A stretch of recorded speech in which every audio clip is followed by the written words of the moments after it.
lút ra lát lát đắm trong ý ta Calvary thì dẫn chân kiên êm chân ta về đi sâu chân na bắc tô ấy ta ông ta về dù nó hi tết ra hình pakai na tông ngủ na tổ thế đâu na đinh gian hung tung đinh hi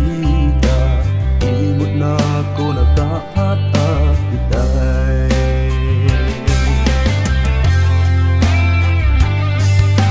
sâu chắc na thu chỉ tin nằm đi ra hin đừng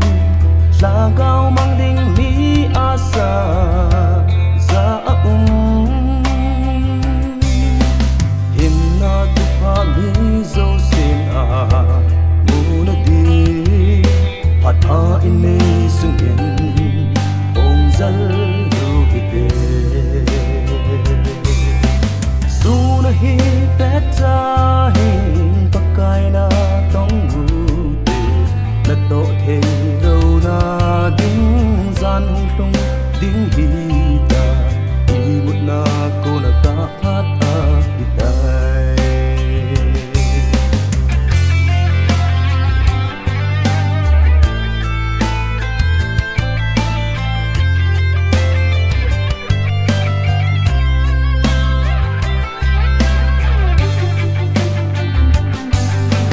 nắng hồ chỉ viên vắng nỗi cô nhẹ